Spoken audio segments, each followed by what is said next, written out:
Hey there, my name's Mark McCartney and welcome to the What is a Good Life podcast. Over the last 2 years, I've interviewed over 150 people around this question, not to provide a universal answer, but to help you to find and define your own answer to this question. While I'm also trying to share with you what I perceive to be more genuine expressions of the human experience. On the 23rd episode of the What is a Good Life podcast, I'm joined by Robyn O'Brien, who is on the Forbes Impact 50 list for her work at the intersection of food and climate, the best-selling author of The Unhealthy Truth, the founder at Sirona Ventures, providing impact capital, advisory and consulting services, and an adjunct professor at Rice Business. In this episode, Robyn shares moments of adversity in her journey from confronting the food industry in America over the use of chemicals in the food supply after her own child experienced an allergic reaction. She discusses the importance of surrounding yourself with the right people, of not numbing ourselves to pain, of paying attention in our lives to moments where our calling can be revealed and having the courage to follow that. This episode provides plenty of inspiration as to where this life can take us when we decide to act in the face of sizable challenges, when we appreciate the lessons or clues that adversity is teaching us, and how a life of service and collaboration can help us overcome many obstacles. I took a lot from this conversation, as I'm sure you will too. And if you enjoy this podcast, please like, share, and subscribe, as I'd greatly appreciate your support at this stage of my podcasting journey. So without further ado, the 23rd episode of the What is a Good Life podcast. Robyn, thank you so much for joining me here on the What is a Good Life podcast today. I've been really looking forward to this conversation, and I'm very grateful for your time. Well, thank you for having me. As I tend to open these conversations up with Robyn, it's with the question of, is there a question that you're trying to answer as you move through life? Yeah, I think to me, the question that has evolved or sort of risen to the surface is, how can you serve at your highest capacity? Where can you be at the highest service? And so I think each of us are given sort of these God-given, gifted, universe-gifted skills and talents that make us uniquely us.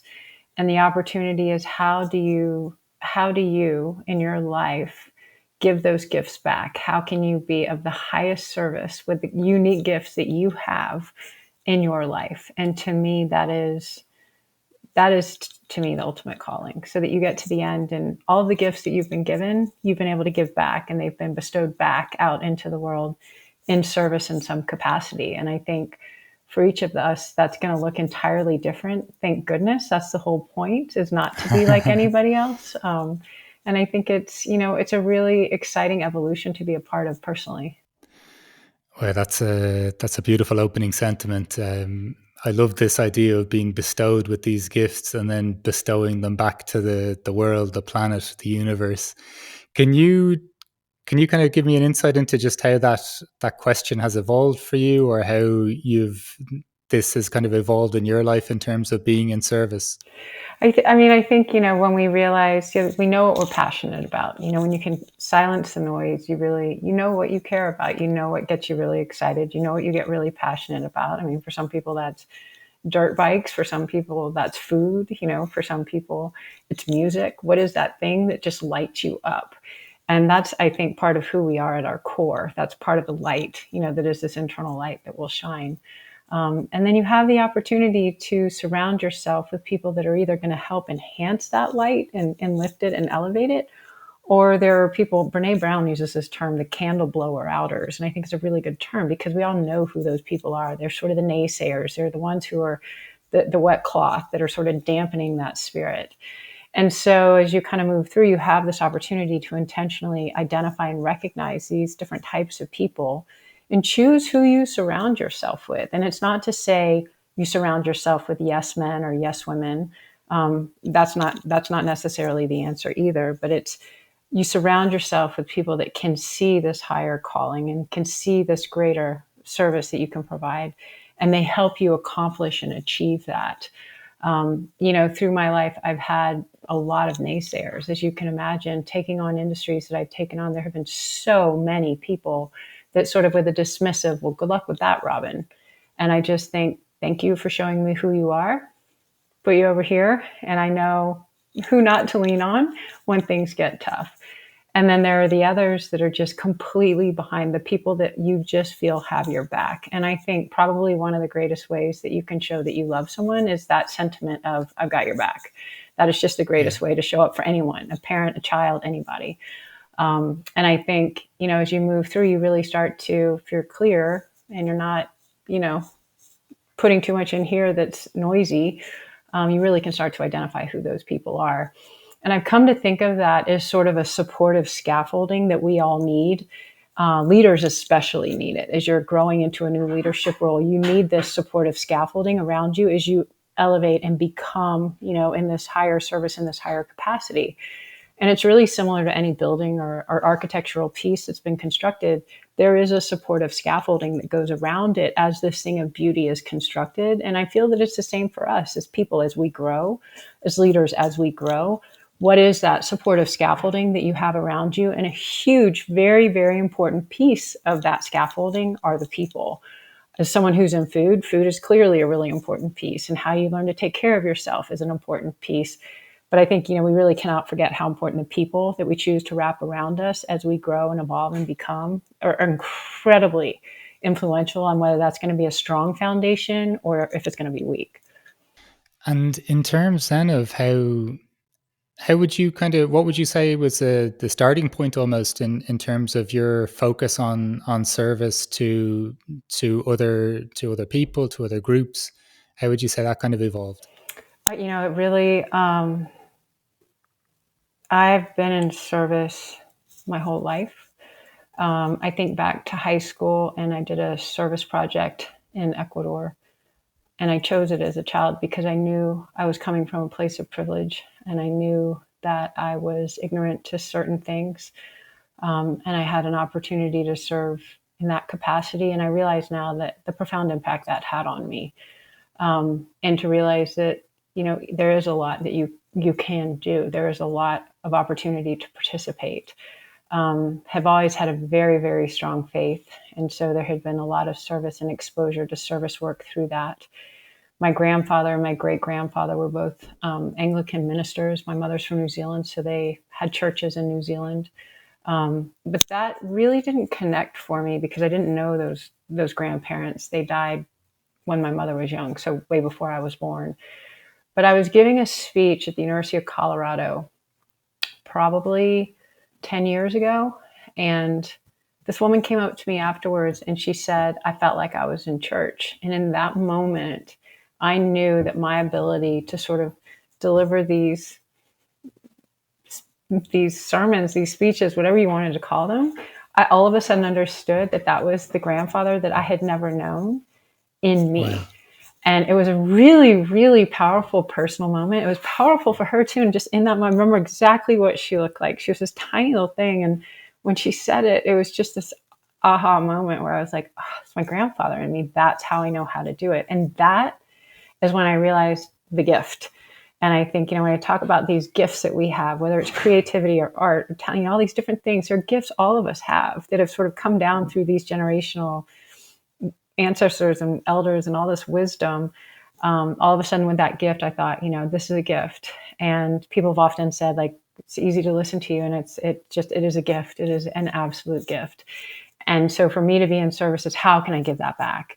And how can I use this ability and this voice to inspire people to participate in these changes, to feel like they're coming from a place of strength and love and power, that it isn't fear-based, it isn't, scarcity, it's none of that. And I do, I think that was probably one of the most powerful moments. And then, our capacity to love, I think, there's intellect and it's incredible. It's sort of like the data, but to me, the love is the fuel. And, so I've really learned to protect that. It is this incredible source and this incredible force for good. And, to make sure that I am in a place where there's just total clarity and alignment. And that's not always true. There are plenty of days where it feels like a giant knot between like my head and my heart, and it's just gone, and in that tension, I know I'm not operating at my best. So I have learned, like, what do I need to do to step back and untie this, so that I can be totally in alignment and operating from a very clear place as I move forward. And in order to know that, I mean, you have to have operated from that knotted place there for a while. And so, I think sometimes you hear these interviews or these podcasts and it's like, oh, these people have all this wisdom and they're just bestowing it on everybody. But it's like, it has come from some pretty dark places where you've had to go in and do a lot of really deep work. And that is a big piece of advice that I would offer is do not be afraid of those opportunities, that in the heartache and in the darkness are some of the most valuable lessons. And there's so many things you've said here, like love is the fuel. This moment of this lady coming up to you and said, "I felt like I was in church." Even what you're kind of saying at the start, trying to, how can you figure out to be of your highest service? It seems then that there's so much paying attention to certain moments in life, like it's almost like this co-creation or Oh, co-revealing. 100%. Yes. Yeah. And I think, one of the dangers that I see is when you're paying attention, you're not just seeing the good things, you're also seeing the things that hurt. And Yeah. I think, a lot of my work began because I could see the pain that was happening in children with allergies and autism and ADHD and all these things, like it was born out of pain. And that sensitivity and that empathy, it's an incredible skill, but oh gosh, you have to learn how to manage it, And so to really think about the ability to not only identify where things are, these wonderful moments are happening, like that woman coming to me, but also these really the heartache, and to say that what you are grateful for is the experience across that entire spectrum because of the lessons that are offered across the entire spectrum. And I would say that some of the most valuable lessons have been learned in some of the deepest heartache. And I also think that's where you really learn what you are made of. You don't know what you're made of as long as everything's surfing along fine. You learn what you're made of when you are really put to a very extreme test and challenged. And I think for a lot of people, they don't want to put themselves in that position. And again, I understand, like, not to judge that. However, if you're not pushed to grow, it's, those are really the growth opportunities. There's a quote by Carl Jung that says something like the branches of a tree can only reach to heaven if the roots go down to hell, or just this kind of this idea of almost like the maximum expression or experience of our life. It almost seems to be intrinsically linked with some degree of suffering I and totally, transforming. totally believe that, because I think, our capacity to love is directly tied to our capacity to hurt. You hurt as deeply as you love. And I think, to really recognize the lessons that are in that heartache. I think for me, when those moments would happen and I would just be in this incredible pain, and the tension of sort of being pushed or birthed into this next opportunity. I remember laying awake at night, like thinking with my heart just wide open to the universe or the sky or whatever was above, and just say, okay, I'm here. Teach me the lesson I'm supposed to be learning. I understand that I am supposed to be learning a lesson. Please let me learn it quickly, and to start to identify those pain points as the lesson opportunities. And then I think you start to reframe it a little bit, and you're not intimidated by it as much. And when those pain points come, you don't immediately think, oh, I've got to numb this. I've got to somehow get away from it or run from it. And I think in our society, unfortunately, we've been conditioned to sort of numb. People numb with all kinds of different substances and all kinds of stuff. And instead of really saying, like, pain is actually a normal part of life, and all of these emotions are a normal part of the human experience, and they're all designed to teach you something. And I think if we were taught that at a younger age and understood that all of these emotions are just part of the whole human experience, and we really shouldn't be labeling some good and some bad, then we can use those emotions as teachers. I couldn't possibly agree more. It's I think almost the expectations we have that sadness or sorrow will not be coming upon us, or that there's something unnatural about it, or we should usher them away as quickly as possible. I completely agree. It kind of completely obstructs the potential lesson that we could be learning. And as much as maybe we don't want to be learning it at some particular point in time, When you mentioned there just the kind of maybe lying awake and kind of almost asking for guidance or a sense of what the lesson to be learned is here, just when you touched on it earlier about how you even started to explore allergies when you saw suffering that was happening around you. Can you kind of give me a sense of maybe moments even in that process where, or even just to give it a little bit of color around that, and then maybe examples of the tests that were inherent within that process as well? That was a really hard chapter. When my background is finance and research, and then I hit pause on that to have these 4 children, fully intending to go back into investments and finance. And when my youngest child was diagnosed with food allergies, that part of my brain wanted to understand the data. So I really dove into the research and the data around what was happening to American children, and did a bit of a comparative analysis, because my mother's from New Zealand, of, okay, well, that's what's happening here, what's happening in Europe, what's happening in Asia, what's happening in Australia, and you could see what was happening to American children. And the grief in that was tremendous. And so then, because I didn't have a science background, but I had done all this research, I started reaching out to different scientists who are actively involved in this space, asking them questions about the research, similar process that I'd done as an analyst. And it was fascinating, to learn that no human health studies had been conducted on the way we had just created this massive transformation in our food system. There had been all kinds of concerns raised in other countries, and countries like France and New Zealand were so concerned that they didn't want some of these products even planted in their soil. And then here in the US, Wow. not only had we planted everything, we put it in the food system without labels, and all of our trading partners were labeling everything. And this was 15 years ago, before a lot of people were talking about this kind of stuff, before we had this kind of transparency in apps and scanning devices for food. So when I first started talking about it, no one wanted to believe it. And they really wanted to label me as somehow this oddity, that was connecting too many dots. And that isolation during that period was so intense. It was so intense. And I think it's also why, as a leader now, especially for emerging female leaders, the question that I will ask those leaders is, how can I have your back? Because in the early years of my work, there were very, very few people that I could say had my back. It was like I was walking a plank by myself, and everybody was watching to see what was going to happen. And when you are in that kind of persecution and isolation by yourself, you know exactly what you are made of. And somehow coming through that intact and having to defend myself essentially by myself, I realized what kind of fortitude was required. I also had incredible sensitivity for the fact that not everyone would be able to stand in the face of that kind of fire the way I had. So I had a compassion for the people that hadn't been raised to be as strong as I was raised to be. And I recognized that I had a role to not only help educate, but how could I also help inspire people to be braver in their life? How could I create a sense of support for other leaders as they emerged, so that there were more of us because we were stronger together?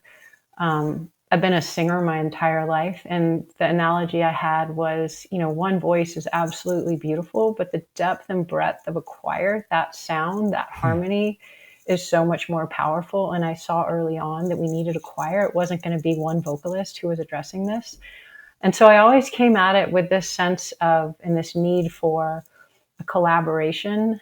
And I think because of that, ego was never centered in this for me. The intimidation, the fear, all of that was very present. And realizing how destructive ego could be, if I had tried to move and had this sort of own this whole thing by myself, I would not, there's no way I would still be talking about this today. So I think, in that isolation, I realized how important collaboration is. And often I will say today that the skills that are required going forward in the face of climate and all these other things are courage, collaboration, and creativity. And those skills are not sort of the typical execution ops skills that you tend to focus on and hear about.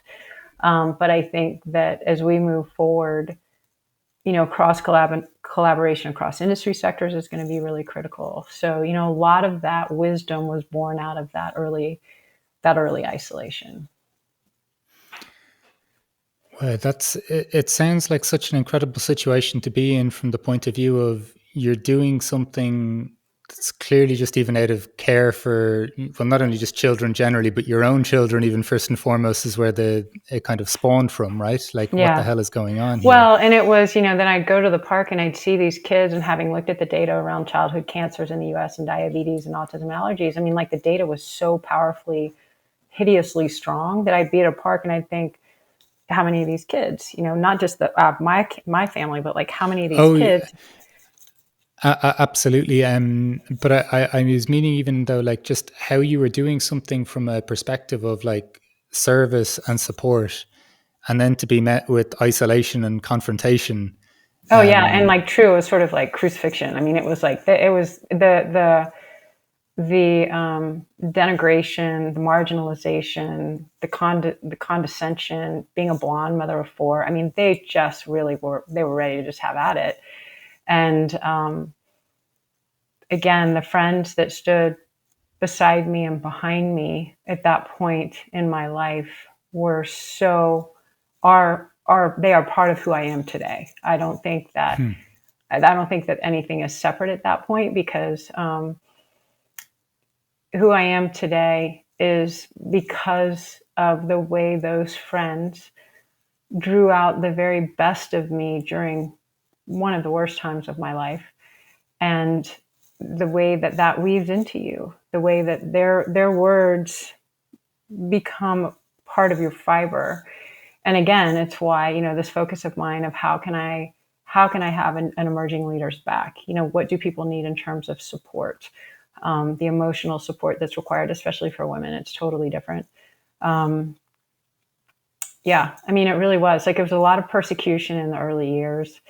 And it got to a place where I thought, you're hitting on something if they're persecuting you that aggressively. And it was truly just because of love that I kept going. I would look at my kids and I think I just have to keep going. And I would see the children and friends and think I have to keep going. Or a friend whose husband was diagnosed with cancer. You somehow you have to keep going. And I think I've done a lot of sports all my whole life. And I've always had such respect for professional athletes and the way that they really take care of their bodies as this asset and this resource.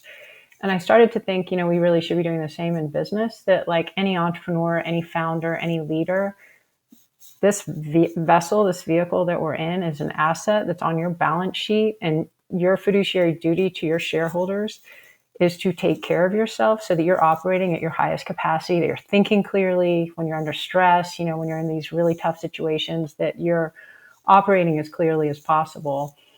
And that was a lesson that came out of that chapter, because, that stress of the early years ate at me a lot.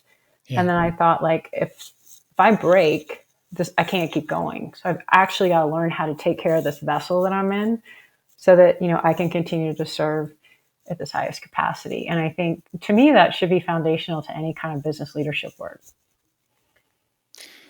How do you, when you just look back on your life and almost like, okay, I'm with Invesco, I'm an analyst, and this is the path that I'm going to go back in. How do you kind of view that?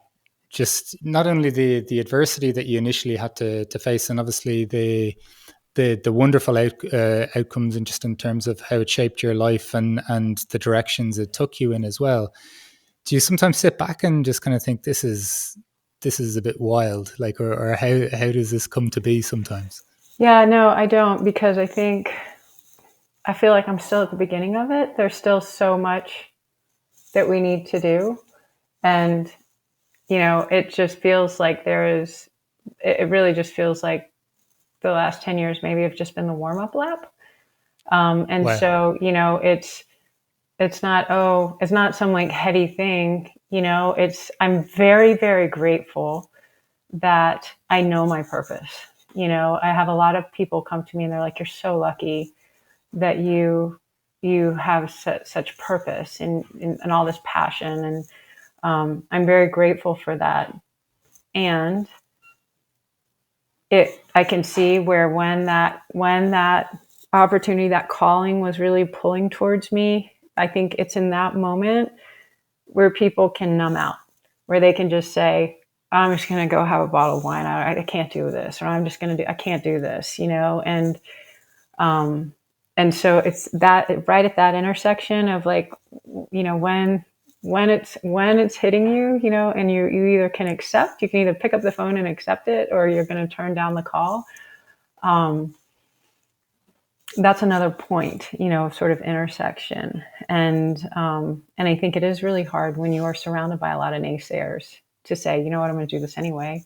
And if I fail, because I think a lot of the reasons people say, well, I'm not going to do this because what if I fail?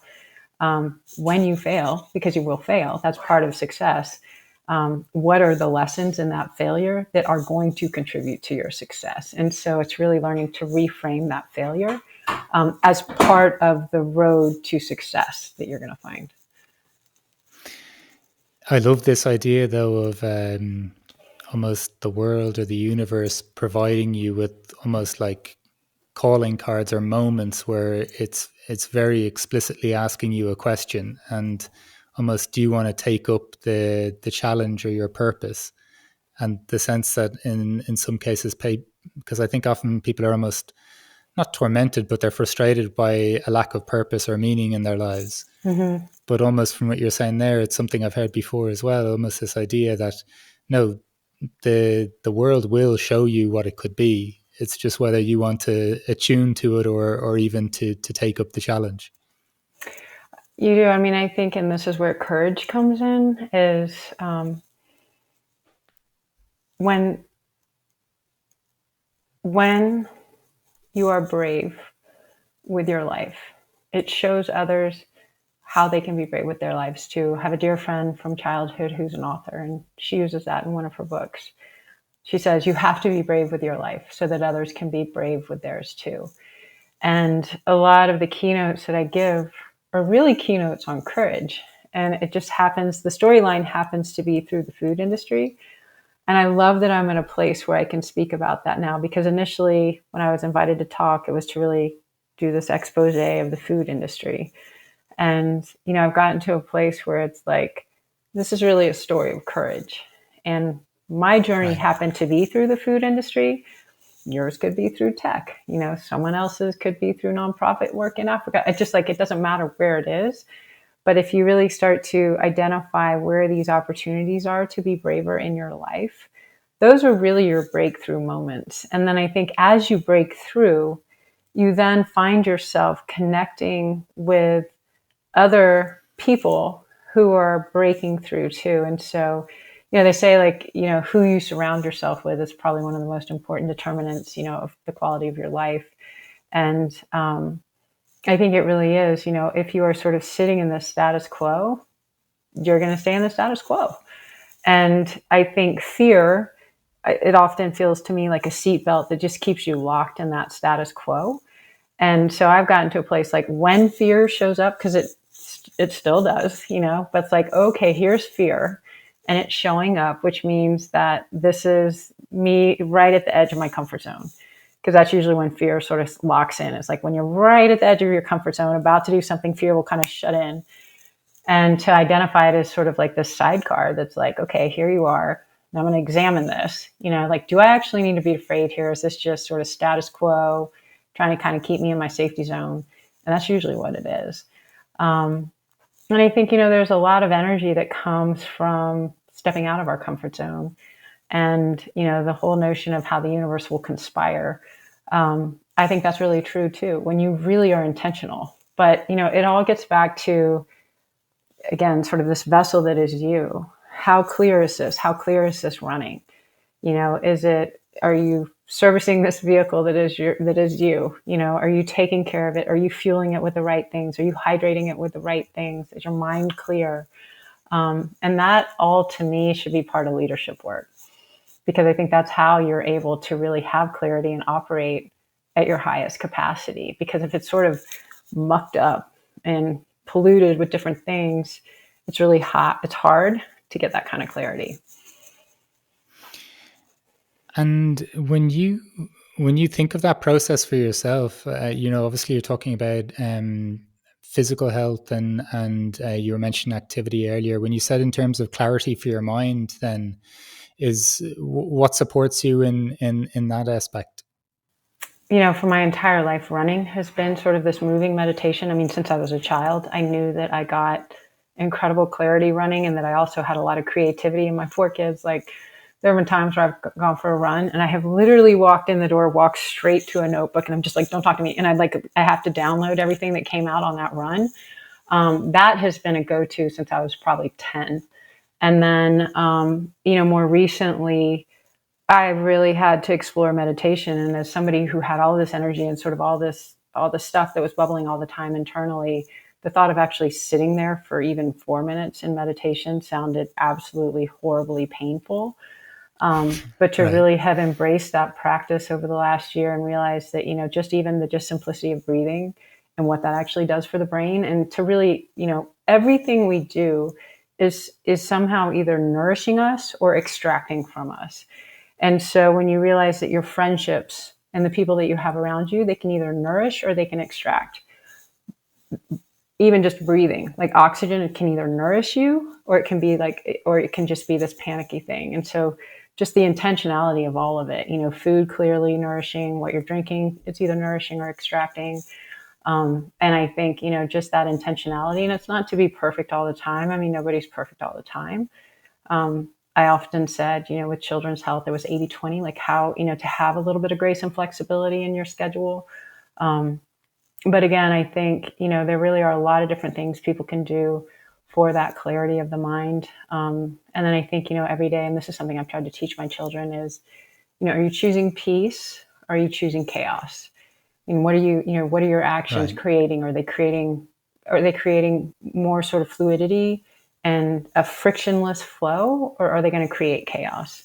And that takes a lot of personal responsibility. And I think, that's part of it too. You said, I love this idea of personal responsibility, but you also said something I wanted to go back to earlier, which I really enjoyed as well, was that what helped you get through this process or even this persecution at times was that it wasn't about ego. I just wanted to know, was that something that is that something that how you've typically approached life, and if so, how did you cultivate that, or did that feel like something innate? Gosh, that's a really good question. I think I struggled with a lot of insecurity when I was younger. So I think I could observe ego because I didn't feel that I had that kind of confidence. And so it was really in sort of an observational way initially. Um, and then, early on in my career, when I was at AIM and Invesco and I was sitting on the desk and we'd see management teams every day come through the office, pitching their businesses, pitching IPOs. That was an incredible experience to really get exposed to hundreds of leadership teams, all different styles. I mean, every day we would sit in probably 5 or 6 meetings with just management teams, management teams, management teams. And you'd have one that you just feel like they're amazing. You'd have another one where you're like, I just want to go to the bathroom and wash my hands after shaking hands with those guys. And so I think that exposure was really, really formative to sort of see all the different types of styles. And that probably was one of my first experiences with ego and leadership. And then, to follow those companies over several years and sort of see what would happen, it became really clear that, yeah, ego can serve to a point, and then it can also have a very dark side to it. And I just felt that from the very beginning of my work, because I had 4 children and they were all so young when I started this, I knew I couldn't do it by myself and that it had to be done with a team of people. And I think intuitively I felt that, like, no one wants to work with somebody it's all about them. So I felt early on, like, if I had created just this tiny little stage with the work that I was doing, the more that I could put people on that stage and profile them. So I had like food allergy heroes and features that I would put in my newsletters. And it was just, how can I keep showing that there are a lot of us? And, maybe it's the choir experience. I don't know. But it's like, I just knew from the very beginning that it had to be an incredible, diverse group of voices that were speaking to this. But I loved the idea that you said things are either nourishing or extracting, and almost seemingly how you approached then this team or collaborative effort was to put as much nourishment into the environment as possible in supporting and enhancing other people's positions in order for them to ultimately, I guess, support and collaborate with you as well. Yeah, and it just, to me, I think maybe I just knew I couldn't do it by myself, and so I think initially I thought like there just needs to be more. There needs to be more of us, and then as the team really grew bigger, there was joy in that too, which was surprising, I think, for all of us. And that joy is so contagious. And then that becomes something. And so I think, initially there was a little bit of fear and terror, like, oh my gosh, I'm really going to have to do this. And then somewhere in that shift, there was a momentum shift. Then I know exactly when it was. My TEDx talk was published in, I gave it in February of 2011, and it went online, a few weeks later. And the first executive that I heard from was the CEO of Nestle's frozen food division. And he said, I have 3 children and you can say what I can't say. And in that moment, Wow. everything shifted. Everything shifted. I thought, if this is the response from one of the largest multinationals in the world, we're going to be okay. And he said, I'm so worried. We're losing market share. People don't want this stuff. The employees aren't proud to sell it. I'm afraid we're going to go from 5 floors in this building to 4 to 3 to 2 to 1. I'm going to be laying people off or they're going to be leaving. I met with that team. They were in Ohio and they weren't proud of what they were doing. So they couldn't sell it. And that was a profound experience. Had experiences like that with senior executives at General Mills and other companies. And that was when I sort of had to release judgment. That was another big lesson, and approach it more with curiosity. And so instead of saying, these are bad people working in these big companies, it's the curiosity of, how do these people inside these companies actually feel about this? And where might there be an opportunity to collaborate with some of them? And where could we create something in a really courageous way? And that shift coming out of that TED Talk, that was really in the spring of 2011 was when everything shifted. Can you describe to me just what it was like for that to have the impact that it had? Because, coming from a different industry or different sector, and then starting off on this mission to suddenly have this level of traction and then this level of engagement of someone from Nestle calling you and saying, you're saying what I wish I could, what I can't say. Was that like, did you take that in your stride? Did it feel surreal, or how were you operating through that? I felt such an enormous sense of relief. I felt that there Wow. was a profound understanding, and there was this mutual respect of how do we tackle this together. And he is still a very good friend. All of those executives that reached out in the very beginning are still very, very close. They have all sort of said it was sort of, it just changed their lens, and I think it was because I wasn't coming at them like, you're the bad guy, you're the problem. It was more, we have inherited and created a system that is really not working for anyone anymore. How do we build something better? And that collaborative approach and that energy, I think is really critical for any industry as you build better. It's just how do we build upon this? How do we make it better? What have we learned from the past? Where can we be more transparent? What principles do we need to bring forward into business that maybe weren't there, 20 or 50 years ago? How do we make sure that there's a diversity of representation because of these unique experiences that we all have? Some of the most siloed companies had the most homogenous boards, which is what you would totally expect. And so that homogenous board literally is putting you straight into a silo, which is so dangerous for your business model. And then, when you look to how women influence household purchases, you're not putting women on boards for sort of the tokenization of this. It's because we bring an entirely different experience. We've moved through the world in an entirely different body that has had an entirely different experience to every guy on that board. And that's an additive thing that's actually going to enhance the performance of that board. And you see it with companies like Goldman Sachs saying, we will not take a company public unless there is a woman or a person of color on that board. And I think we're going to continue to see more of that. I mean, that's a really low bar that Goldman says, okay, one, but it's like the fact that they've actually said it.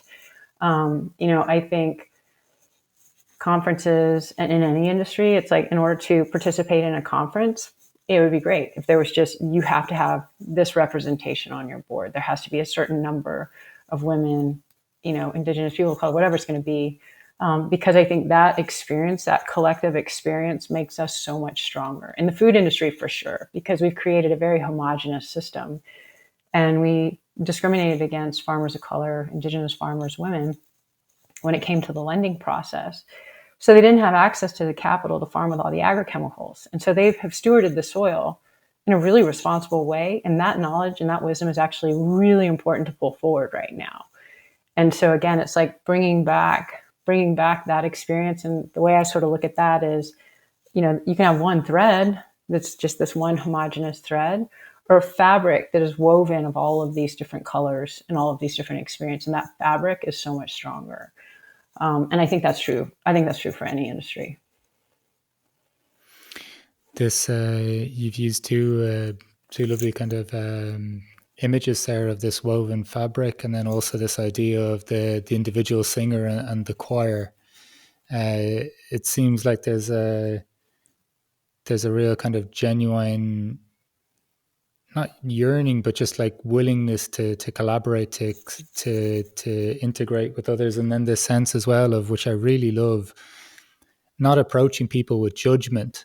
And having this curiosity for why other people are behaving the way they are, not only just in terms of business, but I think in personal relationships, and even handling kind of adversity within a relationship, or disagreements, or pain. I think this curiosity is really lacking at times in life, in terms of just, instead of just you're the good guy and I'm the bad guy, or vice versa. It's like, why? Like, right. Why are we like this? Or why did it happen? Right. It doesn't, the good guy, bad guy labels doesn't actually solve anything. And so, it's more, how can we explore what's going on here to then create something better? And, that's really, to me, that's really the opportunity. And I think with the headlines that we have today around climate and the environment and water and drought and all of these things that are terrifying, it makes us all feel like we are just right on the edge of like this cliff. And, I think for some people, it's like, what's the point? It's so doom and gloom. What's the point? And I look at that and I think, how lucky are we to be alive in this lifetime right now, with the skills and the talent and the connectivity and the technology that we have right now to actually solve for this. There has never been a time, I don't think, in history where we have been presented with the opportunity to restore and heal these systems. And we see it in healthcare, we see it in education, we see it in our food system, we see it in agriculture, and to really take, systems that have been highly abusive and say, yes, okay, these have been really abusive, extractive systems. And how can we actually build this restorative, stewardship and practice back into it? And it's incredible. I think it's an incredible opportunity right now. I think technology is affording us an incredible opportunity in climate right now to heal, some of these systems that have been really abusive and really extractive. And, that to me is the opportunity. That's what's exciting about this. And some of the most valuable lessons I've learned have come from people way outside of food and ag. There are people in tech, and there are people in advertising. And it's like, to have those people around you that you're just literally like, playing this intellectual ping pong with all the time. I mean, it's, those are the best conversations, and they're so much fun. And to really, instead of sort of sitting in a pity party and saying, oh my gosh, this is terrible. And, and that's an easy place to be. The opportunity is actually, we are standing in front of this incredible opportunity to really have an amazing impact. And I think a lot about that, like when you're 80 or 90 or whatever it's going to be, to be able to look back and say, we knew the food system was highly extractive. We knew that it was damaging human health, climate health, soil health, farmer health. And this is what we did. And I think, with soil health, soil serves as an incredible carbon sink, and it has the capacity to hold water and to hold carbon and to play this incredible role in climate. And I look at that like, why aren't we doing everything we can to support soil health in any industry? I don't care if you're a tech company, I don't care if you're a car company, I don't care if you're Shell. Like, all companies stand on soil, and all companies can play a role in that. Just something you mentioned there, even just in terms of the people that you kind of can collaborate with and have this, even to bounce people ideas off people from different backgrounds, whether it's tech or advertising, and just the richness that comes from that. I know you mentioned earlier the idea that, such an important part of life is who you surround yourself with, and then this expression you have both in terms of supporting other women in leadership roles, and then just what you love to know about the people that are surrounding you, like the sentiment that I've got your back. Was that a lesson that you've learned from as you've moved through life with the experiences and the challenges that you face, or has that always been something that's been pretty near and dear to you? I think because I know what it felt like to walk alone and not feel that people had my back. I know how important it is, what it can do to a leader's confidence and their ability to move with conviction quickly if they feel that someone has their back. And I think given the urgency of where we are with climate, that's probably one of the most important things that we can express to each other is, how can I have your back? What do you need to feel that I have your back? And when you ask it in that way, people usually are able to tell you right away. It's like, oh, I've got this one board member that's really toxic. I need help getting this person off the board. Okay, let's figure out what needs to happen. What capital do we need to bring in? What can we create here to solve for this? And I didn't. I think that's been one of the lessons for sure that I've learned that was born out of the early years of that isolation. And this sense then of emboldening other people to be braver, I was just, how do you, just for so many, I'm sure people listening, like how do you kind of elevate people or support people to this? I'm sure if someone is listening and maybe even they've listened to the point where you've said like, oh, the universe is probably giving you hints or even calling you to what it is you want to do. When you're dealing with, or when you're engaging with new people or new teams, and taking on considerable challenges like you've even taken on, how do you enhance that for people to, or create the environment, the circumstances? I know you mentioned having their back, but are there other things that you look to support people in terms of? Yeah, I think we think of courage as this like huge monumental thing. You've got to have these just like loud, audacious acts of courage. And those are probably some of the most visible. But, courage can be as brave as deciding you're going to start meditating one day. Or courage can be, you're going to wear some crazy loud pants that you've always loved, but you've always been afraid to wear out in public. It doesn't need to be these giant things. And I think when we have actually these little moments of bravery and these little moments of courage, it builds the courage muscle. That's how I feel. There's this muscle. And so, it's not just like, you don't just go out and lift like 500 pounds and like, that's it. There's the muscle, it's like you start small and it builds and you can lift heavier and heavier and heavier. I think of courage the same way in that muscle. And so it's, where in these little ways can you be brave with your life? If there is someone that you feel has made a profound impact on your life, can you be brave enough to write them a letter and thank them? If there is someone who has been really challenging you in your life, can you be brave enough to really sit down and say, like, how are we going to resolve this conflict? If there's something you've always wanted to do, learn to play the guitar, can you be brave enough to start? And I think those little acts of courage then become bigger acts of courage. I absolutely love this, and even just the sentiments you're sharing there in terms of keeping the kind of slate clean. I've interviewed a couple of ladies who work with the dying recently, and people hold on to relationships that haven't been set straight. They hold on to that stuff for decades, and it kind when you talk earlier about this idea of what's extracting and what's nourishing, and just what you described there in terms of like both showing a gratitude for the love that's in your life, but then also, if things aren't going all right in a certain situation, to be brave enough to name it. And I love this. I think this is such an important idea in terms of small acts of courage and kind of perpetually building it like we would a muscle in the gym, or like we would our sense of mindfulness or awareness by repeatedly sitting down to meditate. I think this is absolutely lovely. There's so many things you've shared, Robyn, in terms of things that contribute to a good life, in terms of your very opening statement, like how can I serve almost, or be the highest expression of service? How can I bestow the gifts that I've been given from the universe, from God, back into the world? So many ideas around God-given talents, and kind of even authenticity. I think even within, it's not somebody else's talents that you're trying to emulate. You're just trying to be all of yourself, by the sounds of it. A very clear sense of like intentionality. This also the sense you have of silencing the noise, using fear almost as a guide, not something that deters you from doing something, but know that you're getting close to it.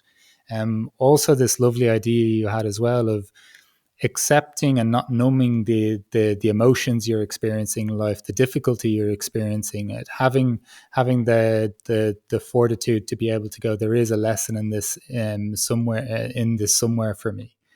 To the ideas of giving back, to having a good community of people around you, and then to also to extend that service to other people as well. And then just a number of things around courage, collaboration, and creativity. You've shared so many things that you seem to have almost earned in terms of experiences in life, distilling lessons, and then having the courage then to take that on further for yourself as well. So just in terms of everything you've shared, how would you describe what is a good life for you, Robyn? I love to garden, and listening to you talk, and I've thought about this before too, is that, when we plant a seed, it's planted in darkness. It's buried and planted in darkness. And then it literally has to crack. And then from that, with water and sunlight and the nutrients from the soil, it grows and becomes this beautiful thing, flower, a plant, a vegetable, whatever it is in the garden. And that's what I would think it would be. And then, in that cycle, when it's done, it goes back into the soil and it supports whatever's going to come after it. And, to me, that's the cycle. So, my last words of wisdom would be, don't be afraid of the darkness. Maybe you are being buried to grow and become something that is going to blossom into something that you can't possibly foresee when you are in that darkness.